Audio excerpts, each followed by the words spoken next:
قولا كريما. محترم حاضرین جمعہ، بزرگان دین، نوجوان ساتھیوں، عزیز بچوں اور مسجد کے بالائی حصے میں اور اپنے گھروں میں موجود نہایت ہی باوقار اور محترم خواتین اسلام، آج میں نے آپ کے سامنے جس موضوع کا انتخاب کیا ہے وہ انتہائی اہم موضوع ہے۔ موضوع ہے بندوں کے حقوق۔ اس دنیا کے اندر کوئی بھی بندہ، وہ چاہے کہیں بھی رہتا ہو اور کسی بھی شکل و صورت میں رہتا ہو، گاؤں میں ہو، شہر میں ہو، کم آبادی والے علاقے میں ہو، دور ہو، نزدیک ہو، کہیں بھی رہتا ہو، اس آدمی کے اوپر کسی نہ کسی انسان کا کوئی حق ضرور بنتا ہوگا، اور اس حق کو ادا کرنا اس آدمی کی ذمہ داری ہے۔ انسان اگر بیٹا ہے، اس کے اوپر حق بنتا ہے اس کے ماں باپ کا۔ انسان اگر باپ ہے، ماں ہے، اس کے اوپر حق بنتا ہے اس کی اولاد کا، بیٹی کا، بیٹے کا۔ انسان اگر کسی کا رشتہ دار ہے، قریبی رشتہ دار ہے، تو اس اعتبار سے رشتہ داری کا حق بنتا ہے جو خونی رشتہ ہوتا ہے، جو نسبی رشتہ ہوتا ہے۔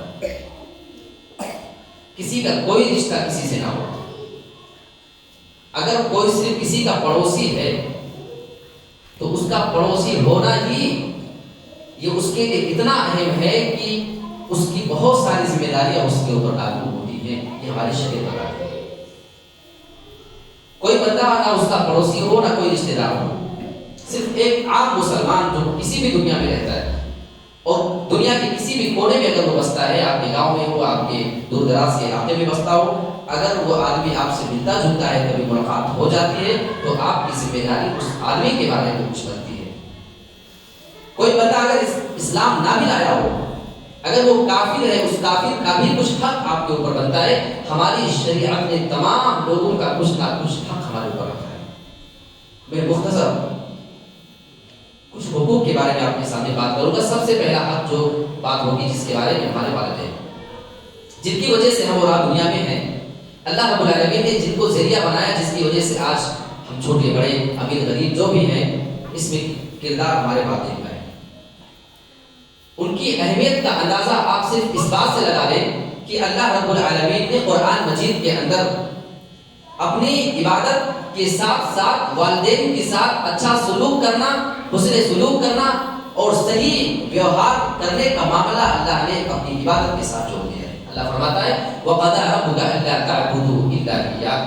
اللہ نے یہ فیصلہ کر دیا ہے، تمہارے رب کا یہ فیصلہ ہے کہ تم اللہ کے علاوہ کسی اور کی عبادت نہ کرو، وَبِالْوَالِدَيْنِ إِحْسَانًا، اور اپنے والدین کے ساتھ حسن سلوک کرتے رہنا۔ یہ بھی اللہ کا فیصلہ ہے، یہ اللہ کا آرڈر ہے، یہ کوئی مشورہ نہیں، یہ کوئی سجھاؤ نہیں، یہ اللہ کا آرڈر ہے، یہ اللہ کا فیصلہ ہے جو مقرر ہے، جو یہ کرنا ہی ہے، اس میں آپشن نہیں ہے۔ اس کی بہت سی شکلیں ہو سکتی ہیں۔ قرآن مجید میں اللہ نے جس بہترین انداز میں والدین کے بارے میں بیان کیا ہے، میری توقع لگانے چاہتی ہے۔ إِمَّا يَبْلُغَنَّ عِندَكَ الْكِبَرَ أَحَدُهُمَا أَوْ كِلَاهُمَا فَلَا تَقُل لَّهُمَا أُفٍّ وَلَا تَنْهَرْهُمَا۔ اللہ بیان فرماتا ہے میرے بندے، تو اپنے والدین کے ساتھ اس نے سلوک کرتے رہنا۔ تو جب اپنے والدین کے ساتھ رہے گا، اس کی بہت ساری شکلیں ہو سکتی ہیں۔ یا تو تیرے بڑھاپے میں تیرے والدین تمہارے پاس رہیں گے، یا ہو سکتا ہے کہ وہ تم سے دور رہیں، تم ممبئی چلے جاؤ، گجرات چلے جاؤ، پونا چلے جاؤ، اور تمہارے والدین گاؤں میں رہ جائیں۔ اللہ بیان فرماتا ہے اِمَّا يَبْلُغَنَّ عِندَكَ الْكِبَرَ أَحَدُهُمَا أَوْ كِلَاهُمَا۔ اے انسان، جب تمہارے والدین میں سے کوئی ایک بڑھاپے کی عمر کو پہنچے، یعنی دوسرا جوڑا اس کا انتقال کر جائے، صرف ماں تمہارے پاس بچی ہے، باپ کا انتقال ہو چکا ہے، یا صرف باپ بچے اور ماں کا انتقال ہو جائے، او کلاہما، یا دونوں تمہارے پاس بڑھاپے کی عمر کو پہنچ جائیں۔ دونوں شکل اللہ نے ذکر کیا ہے، ایک بچے دو بھی اور دونوں بچے دو بھی۔ سوال یہ پیدا ہوگا کہ ترتیب میں اللہ نے پہلے ایک کا تذکرہ کیا ہے، ایک بچے تو زیادہ خیال کرنا، اس کو اللہ نے شروع میں بیان کیا، فرمایا دونوں بچے تبھی خیال کرنا۔ اب سوال اس میں اب مفسرین نے یہ پیدا کیا ہے، اللہ نے پہلے ایک کا ذکر کیوں کیا ہے؟ اللہ نے پہلے یہ کیوں نہیں کہہ دیا کہ جب تمہارے پاس دونوں بڑھاپے کی عمر کو پہنچ جائیں، دونوں کا ذکر بعد میں ایک کا پہلے اللہ نے کیا. اس کا مطلب ایک بچے تو زیادہ کیئر کرنا، زیادہ خیال کرنا، تھوڑی بھی لاپرواہی نہیں ہونی چاہیے. کیوں؟ اس لیے کہ اگر دونوں جوڑا رہے گا تو تمہاری طرف سے تھوڑا سا اگر لاپرواہی ہو بھی جائے تھوڑا تم نظر انداز کر دو گے. اگر تھوڑا بہت وہ کوئی چیز محسوس کریں گے، وہ دونوں جوڑے جو آپس میں 30 سال 35 40 سال ایک دوسرے کے ساتھ رہ چکے ہیں اپنی تکلیف کو بانٹ سکتے ہیں. آپ دیکھو کبھی کبھی بوڑھے بوڑھی نہ جانے کیا باتیں کرتے ہیں، ہم نہیں سمجھ سکتے، وہ آپس میں بات کرتے ہیں، ان کا دل ہلکا ہو جاتا ہے. ان کی وہ بات سمجھنے والے اس دنیا کے اندر اللہ کی قسم ان کے جوڑے کے علاوہ کوئی دوسرا نہیں. اگر وہ جوڑا ان سے روٹ کر رخصت ہو جاتا ہے، وہ تنہا ہو جاتے ہیں، اب ان کی باتیں، ان کی تمام ناز و نخرے اٹھانے والا کوئی دوسرا موجود نہیں ہوتا ہے. اللہ فرماتا ہے اگر ایک کا انتقال ہو جائے اے انسان زیادہ خیال کرنا، او کلاہما، اگر دونوں بچے تب بھی تم خیال کرتے رہنا. اب اللہ کے الفاظ ذرا دیکھو، اندکل کی وقت تمہارے پاس بڑھاپے کو پہنچے. یہاں پاس کا لفظ جو ہے یہ دونوں کو شامل ہے. آپ گھر میں ہیں، آپ کے ماں باپ ہیں، تب بھی آپ کے پاس، آپ شہر میں چلے گئے، آپ کے والدین گاؤں میں ہیں، تب بھی وہ آپ کے پاس مانے جائیں گے. وہاں سے آپ دیکھ ریکھ کرتے رہیں، وہاں سے خرچہ پانی اٹھاتے رہیں. کچھ نوجوان بڑے ہوشیار ہوتے ہیں، کسی ایک بھائی کے حوالے کر دیا ماں باپ کو، اپنا ہے شہر میں، جس کے پاس ہے وہ سمجھے نہیں. اللہ فرما رہا ہے اندا، رب سے اندا تمہارے پاس مانے جائیں گے، تم دنیا کے کسی بھی کونے میں چلے جاؤ. بات سمجھ آئی؟ اللہ فرماتا ہے اندا کر کی بات، کیا بہترین بات اللہ نے کی. اچھا کیا نہیں کہنا ہے، کیا حکم اللہ دے رہا ہے؟ فلا تقل لهما اف، اپنے والدین کو اف تک نہیں کہنا. گالی دینا، ڈانٹنا، جھڑکنا، گریبان پہ ہاتھ ڈال دینا آپ کی نوجوانی کے جوش میں آنے کے بعد، یہ ساری باتیں اپنی جگہ. اللہ بیان فرما رہا اپنی زبان سے لفظ اف تک نہیں کہنا. اف کا لفظ جو ہوتا ہے ہر سماج اور معاشرے میں الگ الگ اعتبار سے بولا جاتا ہے. جیسے آپ گاڑی نکالے اور کافی تیز آپ دوڑانا چاہ رہے ہیں، آپ کی ماں پریشان ہے، بیٹا آپ اف کیا بار بار وہی بات ہے، تم بھی یہ لفظ اف ہے. یہ کیا ہے؟ لفظ اف ہے. اللہ فرماتا ہے وہ الفاظ جو تمہارے والدین کے لیے گلا گزر جائے، خبردار ہے انسان وہ الفاظ کو اپنی زبان سے ان کے لیے والدین نہیں، اپنے والدین کے لیے ادا نہیں کر سکتا ہے. فلا تقل لهما اف ولا تنهرهما، خبردار کبھی ان کو ڈانٹنا نہیں. وقل لهما قولا کریما، جب بھی بات کرنا نرم انداز میں بات کرنا، ایسے شفقت کے ساتھ بات کرنا کہ جس کو سننے کے بعد ان کا کلیجہ ٹھنڈا ہو جائے. بہت سارے نوجوانوں کو جوانی پہ جوش ہوتا ہے، باپ کے اوپر ہاتھ اٹھانے والے نوجوان موجود ہیں. اللہ تمہاری جوانی پر رحم کرے. اللہ رب العالمین نے آج تمہارے اس ہاتھ میں جو طاقت دی ہے، اللہ کی قسم کبھی وقت تھا تمہارے باپ نے تمہارے انہی ہاتھوں کو پکڑ کے تمہیں چلنا سکھایا تھا. آج انسان کہتا ہے ماں تو نہیں سمجھے، یہ ساری باتیں تیری سمجھ سے باہر ہیں.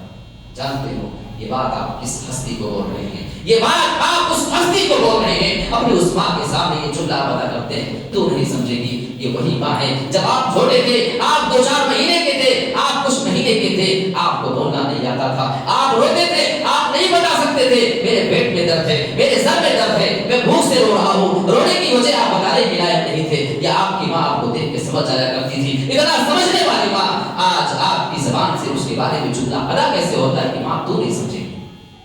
غور کریں، اللہ نے والدین کا مقام رکھا ہے. اب چونکہ اس پہ ہم زیادہ بات نہیں کر سکتے، بات اور پہلو پہ کرنا ہے. دوسری چیز یہ ہے کہ بچوں کا بھی حق ہے والدین کے اوپر. یہ مسئلہ بھی دونوں باتوں کو ایک سامنے رکھیں. اور اس معاملے میں سب سے بڑا مسئلہ یہ ہے کہ والدین کبھی کبھی بچوں کے ساتھ ناانصافی کر دیتے ہیں. ایک پورا گھر کسی کو دے دیا، کسی کو تھوڑا سا دے دیا، کسی کو 4 بیگھہ کھیت دے دیا، کسی کے حصے میں کچھ منڈی آ رہی ہے. باپ کا فیصلہ ہوتا ہے، خبردار یہ ناانصافی ہے. حضرت نعمان بن بشیر فرماتے ہیں میرے باپ بشیر نے مجھے غلام ہبہ کر دیا تھا، مجھے گفٹ کے طور میں غلام دے دیا تھا تاکہ وہ غلام میرے پاس رہے گا، وہ کما کے لائے گا، اس سے میں روپیہ پیسہ حاصل کروں گا. مجھے غلام لا کر کے دے دیا تھا، وہ میری خدمت کرے، میرے پاس رہے، میں اسے فائدہ اٹھا سکوں. اللہ کے نبی جناب محمد رسول اللہ کو خبر ہوتی ہے، آپ نے حضرت بشیر سے سوال کر لیا، اے بشیر کیا تم نے ایسا ہی اپنی تمام اولاد کو دیا ہے یا نہیں؟ ایسا تو نہیں کسی پہ اولاد کو دیا، باقی تمام اولاد کو تم نے محروم کر دیا ہے. کہنے لگے اللہ کے نبی نہیں، میں نے ساری اولاد کو نہیں دیا ہے، میں نے یہ غلام صرف نعمان کو دیا، اپنے اسی بیٹے کو دیا ہے. اللہ کے نبی بیان فرماتے ہیں فرجعہ، اے میرے پیارے ساتھی خبردار، اگر اگر تم نے اپنی تمام اولاد کو محروم کر دیا ہے، صرف ایک اولاد کو دے رہے ہو، تو تمہیں اس کی اجازت نہیں ہماری شریعت دیتی ہے تم اس غلام کو اپنے بیٹے سے واپس لے لو۔ اگر سب کو نہیں دے سکتے تو ایک کو بنا دو۔ اس کے بعد اللہ کے نبی دوسرے حدیث کے الفاظ بیان فرماتے ہیں، اعدلوا واتقوا اللہ، تم اللہ کا خوف کرو، وعدلوا بین اولادکم، اپنے اولاد کے درمیان تم انصاف سے کام لینا۔ انصاف ہمارے یہاں آج رخصت ہوتا جا رہا ہے۔ ایک بیٹا ہمارا لاڈلا ہے، دوسرے کو ہم زیادہ چاہتے نہیں، ہم اس کو اپنی جائیداد سے بے دخل کر دیا کرتے ہیں۔ آپ دیکھیں کتنی معاملات، خبردار اس معاملے میں ہماری شریعت بڑی سختی کرتی ہے۔ ہاں، ایک مسئلے کی وضاحت کرنا بڑی ضروری چیز ہے۔ اگر کوئی بیٹا آپ کا علم حاصل کر رہا ہے، کوئی کہیں پہ پڑھائی کر رہا ہے، اس کو اگر روپیہ پیسہ کی ضرورت ہے، دوسرا نہیں پڑھتا ہے، تو آپ اس کے پیچھے پیسہ لگا سکتے ہیں، یہ ناانصافی نہیں ہے۔ ایک کی شادی ہے، اسے پیسے کی خرچ کی ضرورت ہے اور دوسرے کو نہیں ہے، آپ اس کے لیے پیسہ خرچہ کر سکتے ہو اس کی شادی میں، یہ ناانصافی نہیں ہے۔ ایک بیمار پڑ گیا، علاج کے لیے لاکھ روپیہ لگ رہا ہے، آپ اس کے علاج میں لگا سکتے ہیں، یہ ناانصافی نہیں ہے۔ ناانصافی یہ ہے کہ بنا ایسی ضرورت کے صرف ایک کو دے دیں اور دوسرے کو محروم کر دیں، کیونکہ یہ چیز جو آپ دیں گے یہ ضروری نفقہ ہے، یہ وہ ضروریات زندگی ہے جو آپ کے اوپر بنتا ہے، آپ کی اولاد ہے وہ، تو اس میں ناانصافی نہیں۔ ناانصافی وہ ہے جو محروم کر کے دوسرے کو دیا جائے اور سارے لوگ اس کے مستحق ہوں، ایک کو دے دیا جائے باقی کو چھوڑ دیا جائے، یہ ناانصافی ہے۔ تو یہ اولاد کا مختصر سا میں نے آپ کے سامنے رکھا۔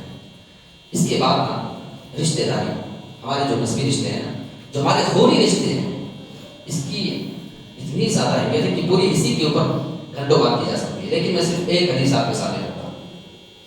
ہمیں اور آپ کو لگتا ہے کہ ہم تو بڑے نمازی ہیں، ہم تو پورا رمضان کے روزے رکھا کرتے ہیں، ہم تو بڑے متقی پرہیزگار آدمی ہیں، ہمیں کیا ضرورت کسی سے کچھ تعلق رکھنے کی۔ اگر آپ کو یہ غلط فہمی ہو رہی ہو، اللہ کے نبی جناب محمد رسول اللہ ارشاد فرماتے ہیں، من کان یؤمن باللہ والیوم الآخر فلیصل رحمہ، جس آدمی کا ایمان اللہ پہ ہو اور آخرت کے دن پہ، یعنی وہ قیامت کے دن پہ ایمان رکھتا ہو، یعنی اگر وہ اپنے آپ کو ایمان والا کہہ رہا ہے، فلیصل رحمہ، وہ چاہیے کہ رشتہ داریاں نبھایا کرے۔ صرف تمہاری نمازیں نہیں، اللہ کو صرف تمہاری نماز اور روزہ، صدقہ خیرات، حج عمرہ نہیں چاہیے۔ اگر تمہارے اندر ایمان پایا جا رہا ہے تو تمہیں اپنی رشتہ داریاں بھی نبھانی پڑیں گی۔ کتنے لوگ ہیں جو رشتے توڑ کر کے بیٹھے ہیں، اپنے سگے بھائی سے آپ کی سالوں سے بات نہیں اور دوسرے کے نزدیک آپ سب سے بڑے اخلاق والے ہیں، آپ سے بلند اخلاق، اس کی نظر میں کوئی دوسرا نہیں۔ وہ آدمی کبھی اچھے اخلاق کا آدمی نہیں ہو سکتا ہے جس کے اپنے بھائی سے نہ بنتی ہو، جس کی اپنے والدین سے نہیں بنتی ہو، جس کی اپنی بیوی سے نہیں بنتی ہو اور دوسرے کے نزدیک سب سے بڑا محبوب ہے پورے معاشرے کا۔ اللہ کی قسم، وہ آدمی کبھی اچھا انسان نہیں کہلا سکتا ہے۔ اب بات آتی ہے پڑوسی کی، نا رشتہ داریاں ہو گئی، اب پڑوسی ہے، ہمارا کوئی اس کے اوپر کوئی معاملہ نہیں ہے، نہ وہ ہمارا رشتہ دار ہے، نہ ہم اس کے باپ لگتے ہیں، نہ وہ ہمارا بیٹا ہے، ایسی کوئی رشتہ داری نہیں، صرف ہمارے پڑوس میں اس کا گھر ہے۔ کتنا بڑا حق جانتے ہیں، اور میں جانتا ہوں کہ ہماری مائیں بہنیں بھی آئی ہوئی ہیں۔ آئیے ایک حدیث ان کے اوپر ذرا ہو جائے۔ ایک آدمی آیا اللہ کے نبی کے پاس، کہنے لگا اللہ کے نبی، دو عورتیں تذکر من کثرت صیامها وصلاتها وصدقتها، اے اللہ کے نبی، عورت ہمارے سوسائٹی میں رہا کرتی ہے، وہ بہت ہی زیادہ نمازی عورت ہے، بہت ہی زیادہ وہ روزے دار عورت ہے، یعنی فرض نماز کے علاوہ نفلی نمازیں بھی وہ بہت زیادہ پڑھا کرتی ہے، تہجد بھی پڑھا کرتی ہے، رمضان کے روزے رکھا کرتی ہے اور سال بھر میں وہ نفلی روزے بہت ہی زیادہ رکھا کرتی ہے۔ وصدقتها، وہ صدقہ خیرات سب سے زیادہ پورے گاؤں اور پورے محلے کے اندر کیا کرتی ہے۔ غیر انها تؤذی جیرانها بلسانها، وہ آدمی مزید کہتا ہے اللہ کے نبی، نیکی میں اس کا کوئی مقابلہ نہیں ہے، کوئی بھی عورت اس کے ہم پلہ نیکی نہیں کر سکتی ہے، لیکن اللہ کے نبی اس عورت کے اندر چھوٹی سی پرابلم ہے۔ ہماری ماں بہنیں ذرا غور سے سنیں، کہیں یہ کمی آپ کے اندر نہ پائی جاتی ہو جو آپ کی تمام نیکیوں کو برباد کر دینے والی ہو۔ غیر انها تؤذی جیرانها بلسانها، اللہ کے نبی، وہ عورت اپنی زبان سے پڑوسیوں کو تکلیف بھی پہنچایا کرتی ہے۔ یہاں زبان کے الفاظ ہیں، لسان کا معنی ہوتا ہے زبان، یعنی مارتی نہیں ہے، کسی کو پکڑتی بھی نہیں ہے، کسی کو دھکا نہیں دیتی ہے، صرف اپنی زبان سے اپنے پڑوسیوں کو تکلیف پہنچایا کرتی ہے۔ اللہ کے نبی نے اس عورت کے بارے میں دونوں باتوں کو سنا، نماز سب سے زیادہ پڑھنے والی ہے، روزہ ہو سکتا ہے، خیرات میں اس کا کوئی مقابلہ نہیں، لیکن اپنی زبان سے وہ اپنے پڑوسیوں کو تکلیف پہنچایا کرتی ہے۔ اللہ کے نبی ارشاد فرماتے ہیں قال هي في النار، ایسی عورت پھر تو جہنم کے اندر جائے گی۔ نماز روزہ سب کا سب پڑھ رہے گا، آپ کی زبان سے صرف پڑوسی کو تکلیف پہنچے، جہنم میں جانے والی وہ عورت، اور جا کے گریبان پکڑ کے جھگڑا کرنے والی وہ تو بات کی بات، وہ تو بہت دور کی بات ہوگی، صرف زبان سے تکلیف پہنچانے والی جہنم کے اندر۔ اس حدیث کا اگلا پہلو بھی ہماری ماں اور بہنیں ذرا غور سے سنیں۔ اس آدمی نے کہا اللہ کے نبی ایک اور عورت ہمارے سماج میں پائی جاتی ہے، تُذْكَرُ مِنْ قِلَّةِ صِيَامِهَا وَصَلَاتِهَا وَصَدَقَتِهَا، اے اللہ کے نبی ایک اور عورت ہے، وہ زیادہ نماز نہیں پڑھا کرتی ہے، صرف فرض پڑھتی ہے، بہت زیادہ نفلی نماز وہ پڑھ نہیں پاتی ہے، روزے وہ تھوڑا رکھا کرتی ہے، صرف رمضان کے وہ روزہ رکھا کرتی ہے، نفلی روزے زیادہ نہیں رکھ پاتی ہے، صدقہ خیرات وہ زیادہ نہیں کرتی ہے، بلکہ حدیث کے الفاظ بتاتے ہیں وَأَنَّهَا تَتَصَدَّقُ بِأَتْوَارٍ مِّنَ الْأَقِلِ، اے اللہ کے نبی وہ پنیر کے ٹکڑے کبھی کبھی صدقہ کر دیا کرتی ہے۔ پنیر کتنا معمولی چیز ہے، وہ بھی تھوڑے سے، زیادہ پورا نہیں، تھوڑے اس کے پاس آئے کبھی صدقہ کر دیا، اس کے علاوہ اس کے پاس ہے ہی نہیں، غریب ہے، دے دی کیا اللہ کے راستے میں۔ لیکن ہاں اللہ کے نبی وَلَا تُؤْذِي جِيرَانَهَا بِلِسَانِهَا، اللہ کے نبی یہ عورت اپنی زبان سے کسی پڑوسی کو تکلیف نہیں پہنچاتی ہے۔ اللہ کے نبی نے سنا نماز تو پڑھتی ہے، فرض تو پڑھتی ہے، رمضان کے روزے تو رکھتی ہے، صدقہ خیرات گلے کو دیتی ہے، لیکن اگر اس کی زبان سے اس کے پڑوسی محفوظ ہے، اللہ کے نبی نے ارشاد فرمایا، بشارت سنا دیا قال هي في الجنہ، ایسی عورت پھر جنت کے اندر جانے والی ہے۔ غور کرنے والی مائیں اور بہنیں، اس حدیث کی روشنی میں کتنی عورتیں اپنے آپ کو جنتی پا رہی ہیں اس وقت، نماز میں آپ آگے ہیں، ہر مہینے آپ کے قرآن ختم ہو رہے ہیں، میرے پیاری ماں اور بہنوں، آپ مہینے بھر میں نفلی روزے بھی رکھا کرتی ہیں، 2-4 روزے، لیکن آپ کی تمام پڑوسی آپ کی زبان سے محفوظ نہیں ہیں، ایسی صورت میں آپ جہنم کے اندر جانے والی کو اللہ کے نبی کی حدیث بتا رہی ہے۔ ایک اور حدیث سنا دوں، اللہ کے نبی نے فرمایا واللہ لا یؤمن واللہ لا یؤمن واللہ لا یؤمن، اللہ کے نبی قسم کھا کے کہہ رہے ہیں، وہ بھی 3 بار کہہ رہے ہیں، ہمارا نبی کوئی بات ایک بار کہتے اور بنا قسم کھائے کہتے تو اس کو ماننے کے لیے کافی ہے، اللہ کے نبی 3 بار قسم کھا کے کہہ رہے ہیں، اللہ کی قسم وہ بندہ مومن تو ہو ہی نہیں سکتا ہے۔ صحابہ نے کہا اللہ کے نبی من یا رسول اللہ کے نبی کون ایسا آدمی ہے جس کے بارے میں آپ 3 بار قسم کھا کے یہ بات کہہ رہے ہیں؟ آپ نے فرمایا وہ آدمی مومن نہیں میری نظر میں، جس کی زبان سے اس کے پڑوسی محفوظ نہ رہتے ہوں، جس کی تکلیفوں سے، جس کی اذیتوں سے، جس کی پریشانیوں سے اس کا پڑوسی محفوظ نہ ہو، واللہ لا یؤمن، اللہ کی قسم کو بندہ مومن نہیں۔ ہم کتنے % مومن اس حدیث کی روشنی میں؟ بس ہر کوئی اپنا دیکھ لے، دوسرے کو دیکھنے کی ضرورت نہیں۔ ایک صحیح مسلم کی حدیث سناتا ہوں، یہ پڑوسی ہو گیا، ماں باپ کا ہو گیا، بیٹے کا ہو گیا، رشتہ دار کا ہو گیا، پڑوسی۔ نمبر 5 پہ آتا ہے عام مسلم آدمی، جو جیسے میں ہوں، آپ سے ہماری کوئی قسم کی رشتہ داری نہیں، صرف مسلمان ہیں کبھی ملے، تو اس طریقے سے ایسے مسلمانوں کا کیا حق بنتا ہے، ذرا غور کریں۔ اللہ کے نبی جناب محمد رسول اللہ ارشاد فرماتے ہیں حق المسلم علی المسلم 6، ایک مسلمان کا دوسرے مسلمان کے اوپر 6 حق بنتا ہے۔ اذا لقیتہ فسلم علیہ، جب تمہاری کسی بھی مسلمان سے ملاقات ہو جائے تو تم سلام کر لیا کرنا۔ تو آپ کہیں گے کبھی کبھی مولانا صاحب ہم سے ملتے ہیں تو ہم سے سلام نہیں کرتے، حالانکہ ان کو پہچانتے تو نہیں لیکن کر لینا چاہیے ان کو بھی۔ تو اس کا جواب یہ ہے کہ آپ کی شکل و صورت سے لگتا ہی نہیں کہ آپ مسلمان ہیں۔ آپ نے تو پہچان لیا کہ مولانا صاحب مسلمان ہیں، لیکن مولانا صاحب کو اندازہ تھوڑی ہو رہا آپ کو دیکھ کے کیا مسلمان ہے، شکل سے تو انسان دکھتا ہی نہیں آج کا نوجوان۔ ہاں لگو گے تو سلام کیا جائے گا، فسلم علیہ، آج کا انسان سلام اس سے کرتا ہے جس سے اپنی پہچان ہوتی ہے۔ سلام میں بھی انسان کتنا خودغرض ہو چکا ہے، جس سے فائدہ ہوتا ہے، جو اس کا بڑا ہوتا ہے، اس سے عہدے میں اور مقام میں جس سے کوئی کام ہوتا ہے، اس سے آدمی جا کے سلام ہی ٹھوکا کرتا ہے۔ کمزور آدمی سے، غریب سے کون سلام کرتا ہے؟ آپ کی عزت کم ہو جائے گی نا۔ نبی کی عزت اللہ کی قسم بچوں سے سلام کرنے سے کبھی کم نہ ہوئی۔ آپ مدینہ کی گلیوں میں چلا کرتے تھے، چھوٹے بچے آپ کے پاس آتے، اللہ کے نبی پڑھ کر کے ان سے سلام کر لیا کرتے تھے۔ نبی کی عزت میں تو کوئی کمی نہ۔ ہماری عزت ڈر جا رہی ہے اپنے سے چھوٹے سے اگر اسے سلام کر لیتے ہیں۔ اذا لقیتہ فسلم علیہ، ایک حق ہو گیا۔ دوسرا وَإِذَا دَعَاكَ فَأَجِبْهُ، جب وہ تمہیں دعوت دے، گھر پہ بلائے، کھانے کے لیے کہیں بلائے فاجبہ، اس کی دعوت قبول کر لیا کریں. دعوت کے معاملے میں بھی بڑا مسئلہ آج کل ہے. ابھی شادیوں کا سیزن تو گزرا ہی ہے، آپ نے دیکھا ہوگا. ایک بندہ شادی کر رہا ہے، خود ہمارے گاؤں میں ایک معاملہ ہوا ہے. ایک آدمی شادی کیا، اب وہ گاؤں میں 2 گروہ بندی ہیں، ان دونوں کی آپس میں دشمنی ہے. یہ بندہ دونوں کو کھلانا چاہ رہا ہے، ان کو بھی اور ان کو بھی. تو یہ والے گروپ سے کیا آڈر چاہتا ہے کہ اگر تم ان کو اپنے دعوت پہ بلاؤ گے اس خاندان والے کو تو ہم لوگ نہیں آئیں گے. اللہ کے بندو، وہ شریعت پہ عمل کرنا چاہ رہا ہے، وہ آپ کو بھی بلا رہا ہے، اس کو بھی بلا رہا ہے، بلا کسی تفریق کے. مسلم ہونے کی حیثیت سے دعوت دے رہا ہے. آپ کا کام ہے کہ آپ جا کے کھاؤ نکلو. یہ مشورہ دینے کا آپ کا کام نہیں ہے کہ وہ آئے گا تو ہم نہیں اور وہ جائے گا تو ہم نہیں جائیں گے. یعنی کہ آپ اس کو شریعت پہ عمل بھی نہیں کرنے دیں گے. مجھے بات ہے سر. اور ہوا معاملہ اس آدمی کی دعوت کینسل کروانی پڑی تبھی لوگ جا کے دعوت میں پہنچے. عجیب بات ہے، ہم نے شریعت کو بھی مذاق بنا کے رکھا ہے. اللہ کے بھی فرما رہے ہیں کوئی دعوت دے، جا کے دعوت کھا کے آ جاؤ. ہمارے یہاں دعوت قبول کی جاتی ہے اسٹیٹس اور لیبل دیکھ کر کے. امیر آدمی نے دعوت دے دیا تو پتا چلا کہ ہم صبح شام دوپہر تینوں ٹائم اسی لیے تیار ہیں. کوئی غریب بلا رہے ہمارے پاس، اس کے گھر پہ جانے کے لیے وقت نہیں ہے.